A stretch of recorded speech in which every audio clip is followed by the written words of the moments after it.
আজ থেকে প্রথমবারের মতো শুরু হয়েছে ত্রিপুরা স্টেট গেমস। চলবে আগামী 24 ফেব্রুয়ারি পর্যন্ত। বাধারঘাট দশরথদেব স্পোর্টস কমপ্লেক্সে এর আনুষ্ঠানিক সূচনা করেন মুখ্যমন্ত্রী। একটি প্রতিবেদন। প্রথমবারের মতো অনুষ্ঠিত হচ্ছে ত্রিপুরা স্টেট গেমস। আগরতলার বাধারঘাট স্থিত দশরথদেব স্পোর্টস কমপ্লেক্সে এই গেমসের আনুষ্ঠানিক সূচনা করেন মুখ্যমন্ত্রী ডাক্তার মানিক সাহা। উদ্বোধনী অনুষ্ঠানে উপস্থিত ছিলেন ক্রীড়ামন্ত্রী টিঙ্কু রায়, বিধায়িকা মীনা রানী সরকার, মেয়র দীপক মজুমদার, পশ্চিম জেলার ভারপ্রাপ্ত জেলা সভাধিপতি বিশ্বজিৎ শীল, ত্রিপুরা অলিম্পিক অ্যাসোসিয়েশনের সভানেত্রী পদ্মশ্রী ডাক্তার দীপা কর্মকার, অ্যাসোসিয়েশনের অন্যান্য কর্মকর্তা, ক্রীড়া দপ্তরের সচিব প্রদীপ কুমার চক্রবর্তী, পশ্চিম জেলার জেলাশাসক ডাক্তার বিশাল কুমার, মেঘালয় অলিম্পিক অ্যাসোসিয়েশনের কার্যকরী সভাপতি John F Kharsheng, Arunachal state Olympic অ্যাসোসিয়েশনের জেনারেল সেক্রেটারি, যুব বিষয়ক ও ক্রীড়া দপ্তরের বিভিন্ন আধিকারিক সহ আসাম রাইফেলস ও বিএসএফ এর উচ্চ পদস্থ আধিকারিকরা উপস্থিত ছিলেন। অনুষ্ঠানের শুরুতে আসাম রাইফেলস, বিএসএফ ও টিএসআর এর ব্যান্ডের সঙ্গে রাজ্যের 8টি জেলার খেলোয়াড়রা মার্চ পাস্টে অংশ নেন। এরপর ত্রিপুরা অলিম্পিক অ্যাসোসিয়েশনের সভানেত্রী পদ্মশ্রী ডাক্তার দীপা কর্মকার অ্যাসোসিয়েশনের পতাকা উত্তোলন করেন। ত্রিপুরা অলিম্পিক অ্যাসোসিয়েশন আয়োজিত এই স্টেট গেমস চলবে আগামী 24 ফেব্রুয়ারি পর্যন্ত। রাজ্যের বিভিন্ন জেলায় মোট 18টি ইভেন্টে খেলা অনুষ্ঠিত হবে। উদ্বোধনী দিনে স্থানীয় শিল্পীরা বর্ণময় সাংস্কৃতিক অনুষ্ঠান পরিবেশন করেন। পাশাপাশি অনুষ্ঠিত হয় যোগাসন প্রদর্শনী।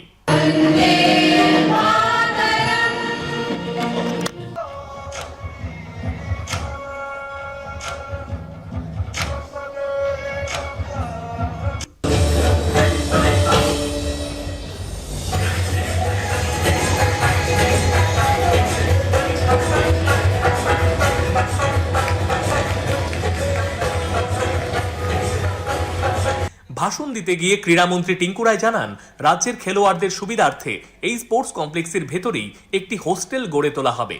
ট্যালেন্ট সার্চ পরিকল্পনার মাধ্যমে গ্রাম স্তর থেকে প্রতিভাবান ছেলে মেয়েদের তুলে আনার লক্ষ্যে রাজ্য সরকার কাজ করছে বলেও জানান তিনি।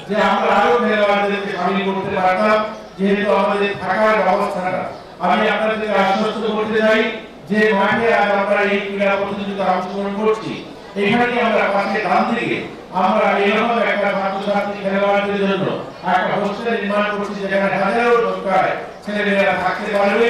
সেভাবে অবসরকালীন মধ্যে সম্পূর্ণ হবে। স্টেট গেমসকে আরো গৌরবান্বিত করে তুলতে রাজ্যের খ্যাতনামা জিমন্যাস্ট শ্রীপূর্ণা দেবনাথ মশাল তুলে দেন মুখ্যমন্ত্রীর হাতে। পরে অনুষ্ঠিত হয় খেলোয়াড়দের শপথ গ্রহণ। ভাষণ দিতে গিয়ে মুখ্যমন্ত্রী ডাক্তার মানিক সাহা দিনটিকে গৌরবের দিন বলে উল্লেখ করেন। তিনি বলেন, প্রধানমন্ত্রী দেশের যুব সমাজকে কাজে লাগিয়ে এক ভারত শ্রেষ্ঠ ভারত গড়ে তুলতে চান।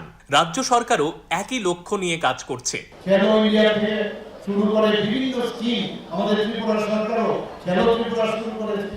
বিভিন্ন স্কিম আমার যে আর্থিকভাবে আমরা সাহায্য করছি, বিভিন্ন ইনফ্রাস্ট্রাকচার তো আমরা তৈরি করছি। পাশাপাশি বিভিন্নভাবে যারা ভালো ভালো পোস্টে আছে, অনেক সময় আর্থিক কারণে তারা সামনের দিকে ওরা এগোতে পারে না, তাদের জন্য আমরা বিভিন্ন স্কিম আমরা কিন্তু করেছি এবং তাদেরকে সাহায্য করেছি। সব শেষে এদিন হয় মহিলা ও পুরুষ উভয় বিভাগে দৌড় প্রতিযোগিতা। শ্যামল দেবের রিপোর্ট, দূরদর্শন সংবাদ, ত্রিপুরা।